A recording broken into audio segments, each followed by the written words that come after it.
Thank you. Yes, I noticed the orderly exit from the lecture theatre. I'm pretty used to that with my semester lectures.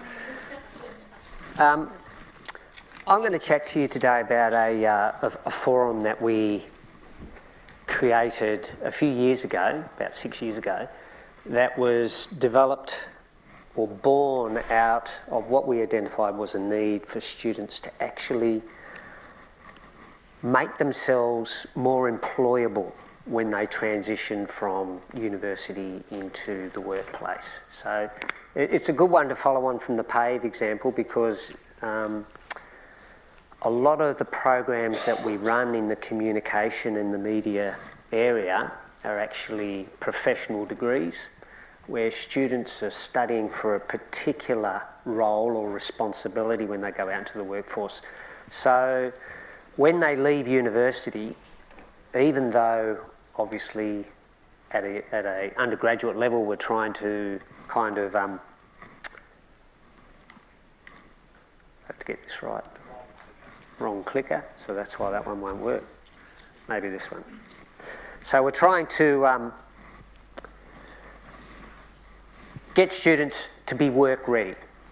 And often what happens is that, you know, this undergraduate level, there's lots of theories and principles and philosophies around how we do things, and they go from that environment into a work environment, and they go from, you know, finishing up here in late November and getting a job in early December, sitting down at a desk, and their employers are expecting them to pick up and run with doing campaigns, projects, and, you know, having these professional skills. And so that's quite a jump for a lot of students, particularly those that don't have a lot of this practical experience. So we've worked on what we call the employability skills at this forum. Now, employability skills, there's been lots of definitions floating around about it. People talk about the transferable skills, the soft skills, but really employability skills is a little more specific than that, and it's better defined as those skills that you develop that will actually help you get a job.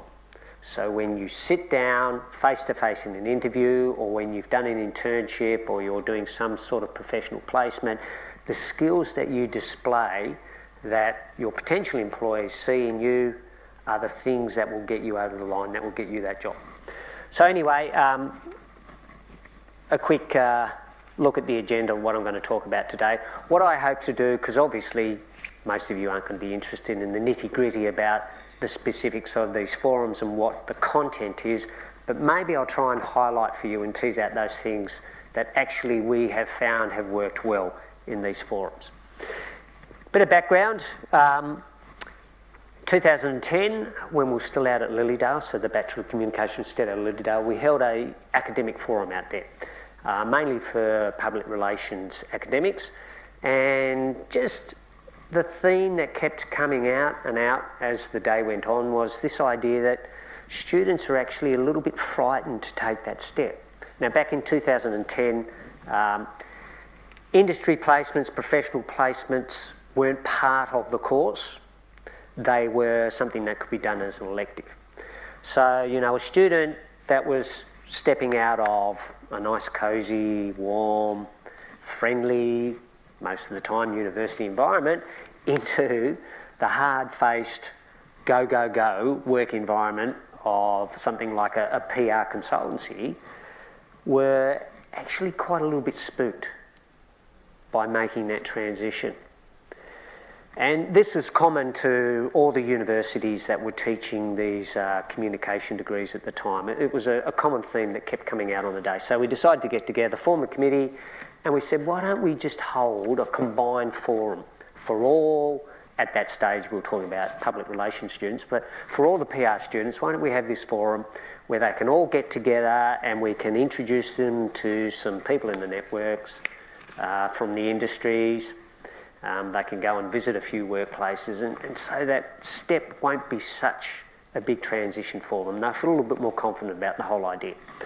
So Swinburne Victoria University and Deakin have been the staple part of this committee, but we have had the other universities as being members on this committee. So, you know, RMIT, Monash, La Trobe, Melbourne Uni have all played a part or a role in developing this forum over the last 6 years. We come up with some objectives that we wanted to achieve, and these things can be equally applied in different programs, even in the classrooms and on the university campus.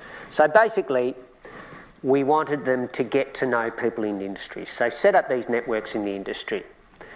We also wanted them to understand what the challenges are for people that transition from university into work. So we invite along a group of recently graduated ex-students of the different universities that are participating, so that they're recognisable faces to the students there on the day, that have a bit of a chat to those students about some of the challenges, some of the pathways that they had to take.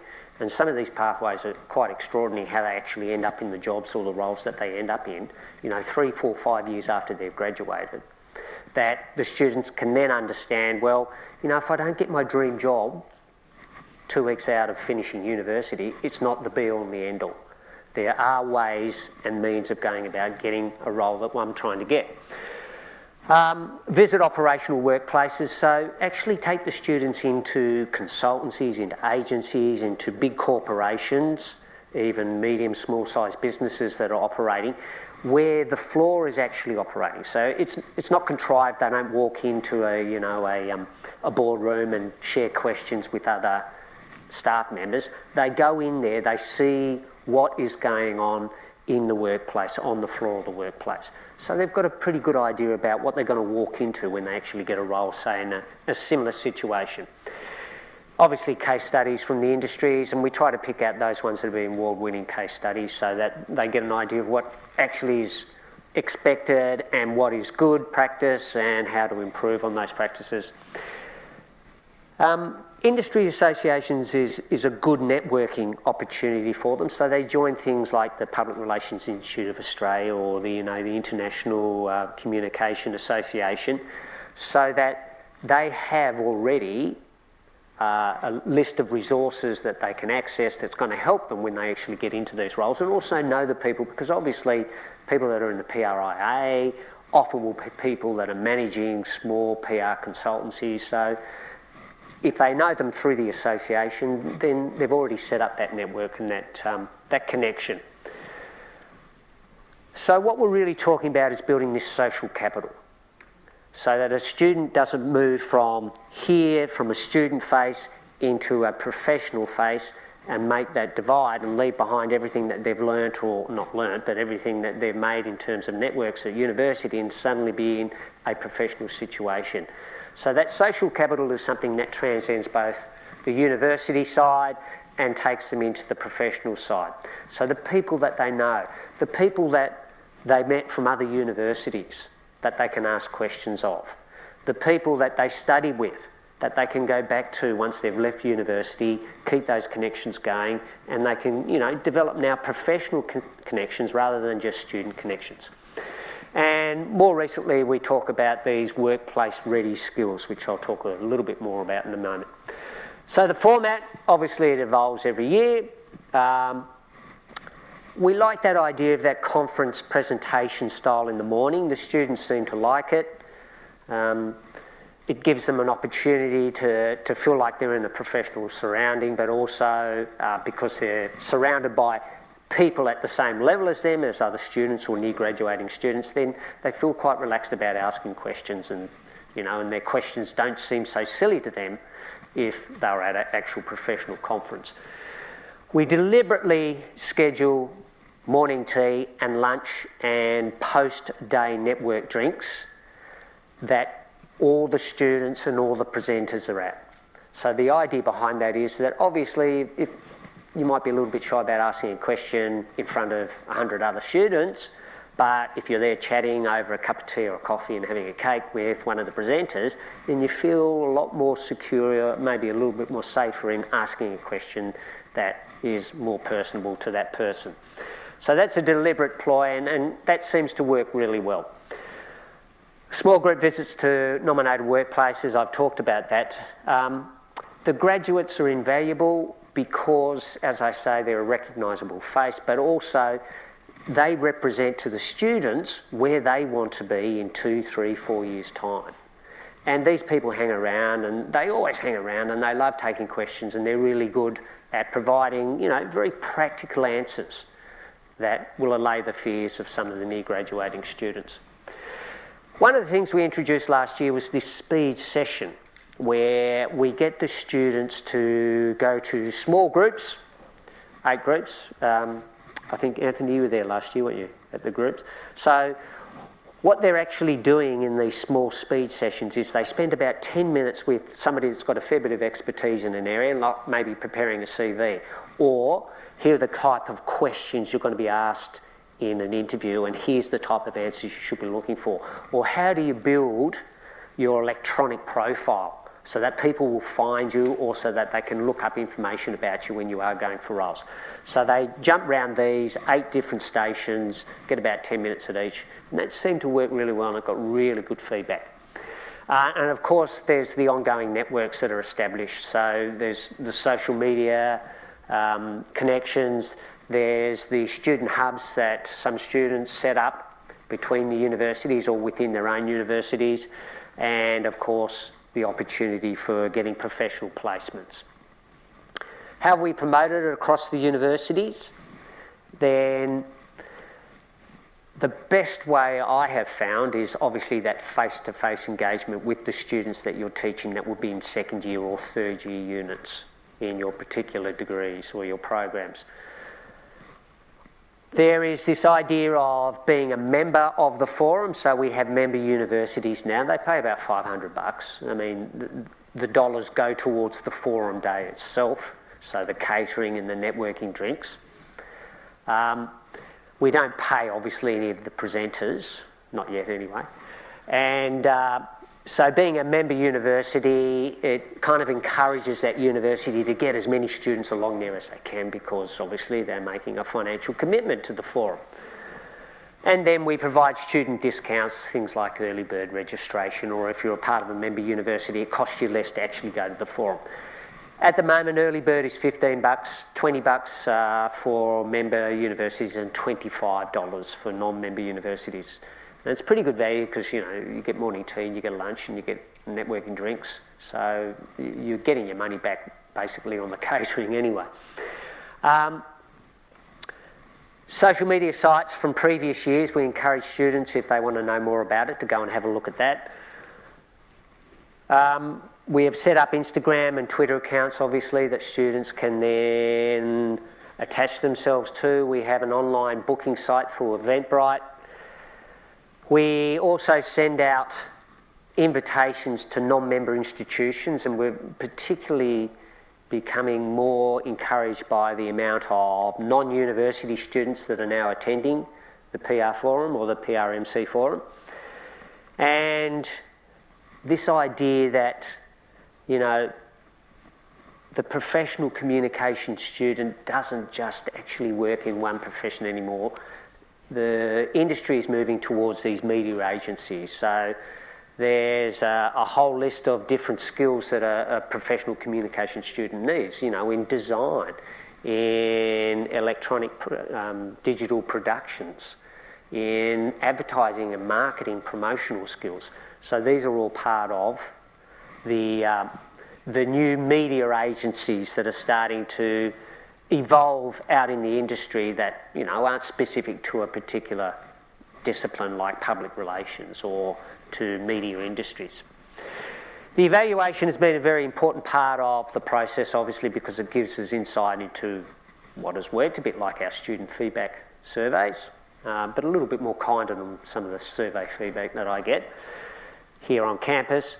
It's normally very, very positive, but obviously there are things that we take out of it that we look at that the students have said, this has been really, really, really valuable, this has been okay.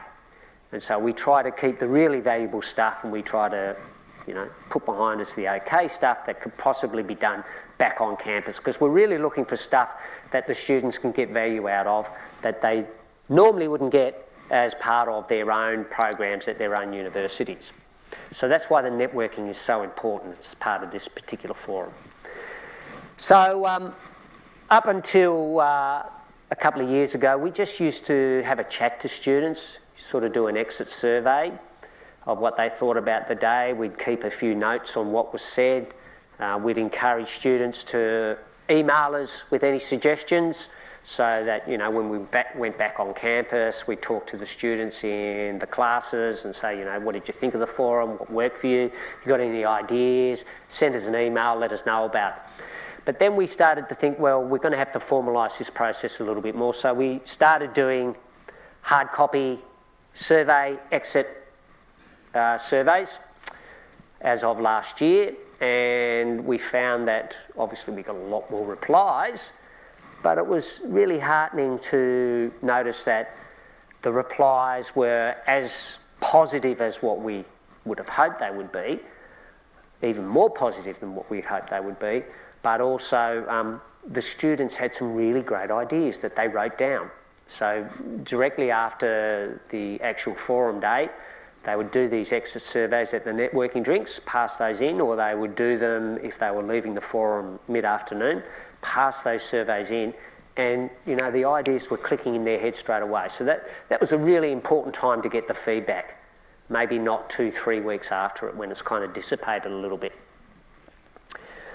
What we also have been doing is looking at what the industry think of these particular forums, and surprisingly, there have been a couple of scathing industry feedback reports, which didn't bother us because we found that it was a real learning experience, but what we noticed was that some of the industry weren't actually getting the engagement with the students that they were looking for.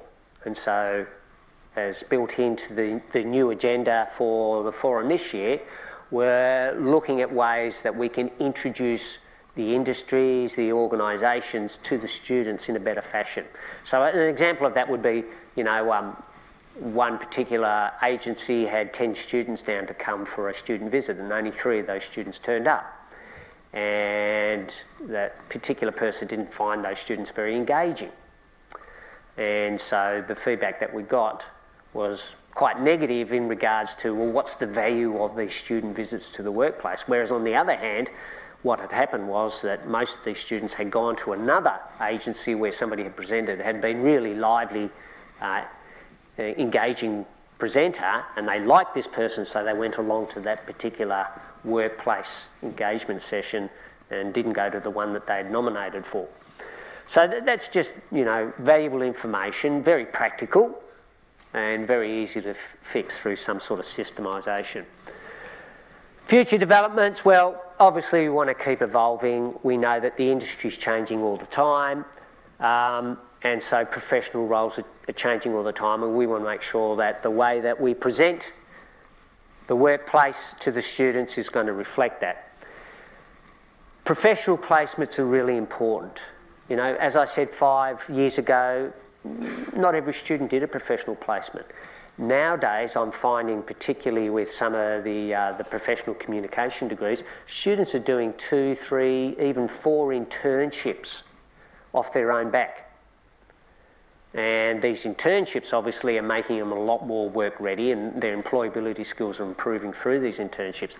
So, and I know that the particular focus that Swinburne now has on these professional placements, that kind of industry networking that we've established is enabling us to set up more of these professional placements. It has been suggested that it goes to other large commercial centres. The PRIA have been a strong advocate for this for the last couple of years. I'm yet to see the grant from the PRIA that will encourage us to go up to these other centres and help them set it up, so we're not going to do it yet. But also we've started this idea around international hubs. So there are lots of Asian communication students that have done similar forums, similar things, that they set up these online student information exchange hubs. And so this year we are tying into those hubs, and hopefully we'll get maybe some international forum professional placements out of that. Sorry, went one too many. So, in a closing statement for you, obviously this whole forum isn't rocket science, but what it has done is it's identified some of the gaps that existed between the university, the undergraduate degree, and then moving into a workplace. Some of these gaps have been appeased by lots of more professional placements and internships, but there is still that anxiety level that students face, particularly when they have to go through something like a formal interview process, that they feel that they don't have those skills, they're not at that level yet, going from university into the workplace. And this is what the forum is trying to do. It's trying to say, well, you actually do have those employability skills. You've just got to learn to recognise what those employability skills are and be able to demonstrate those skills when you come in contact with people that may be your future employees or that you may be doing an interview for. Alrighty. Thank you so much, Rob. That was so interesting. I love the parts about the community building work that you did and the network building. That was fascinating. And I also like your insightful reflections on how your evidence-based evaluation of the whole project has grown along the way. Oh, you're making it sound very technical. I'm not sure if it was that technical. Yeah. Adding in the evaluation form and the network drinks, that's gold. So now that's wonderful. Can I say we've got about 5 minutes left for questions now, so what else would you like to know? Yep.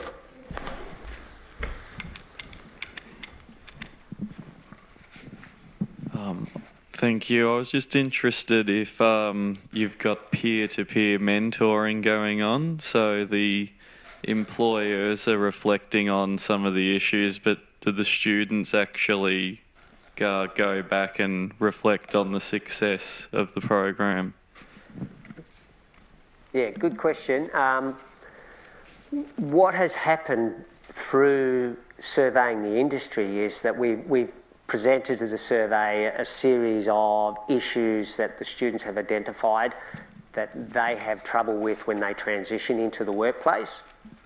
And a lot of it really is about being that a lot more energy that needs to be put into working when you're getting paid to work rather than working for a university, maybe holding down, some sort of part-time job.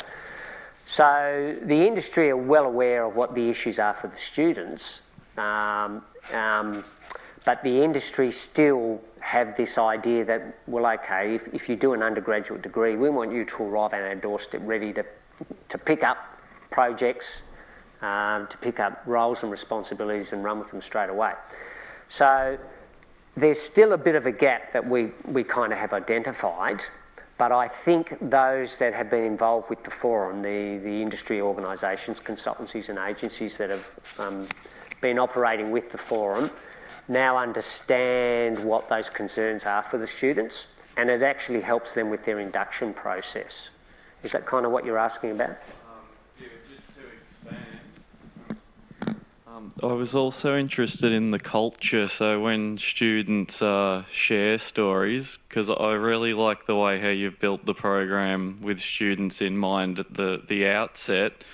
However, when culture develops, is there a bit of a shared culture with students where, go here, don't go there, this place is, you get a job if you go here, this place is really hard. You touched on it in your talk, that one mentor was very inspiring, and that sort of caused the students to vote with their feet. I'm sort of interested in that reflectivity among the students.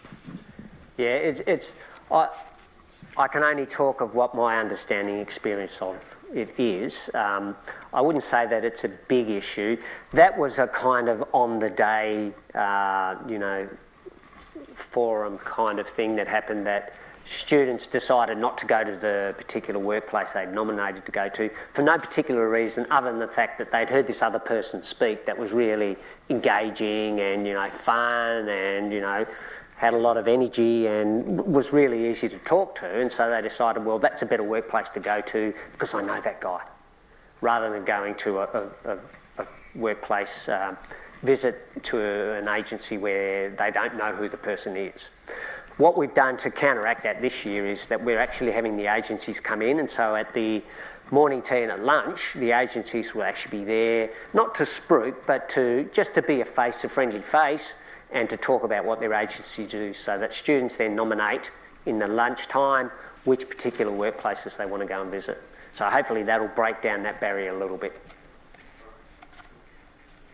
I'm going to ask, I can see you've got a couple of questions at the back, but I'm going to ask you to, already answered, excellent, because I was going to say catch up with Rob in the breaks, but we are at time, so I hope you will join me once again in thanking Rob Gill for his very good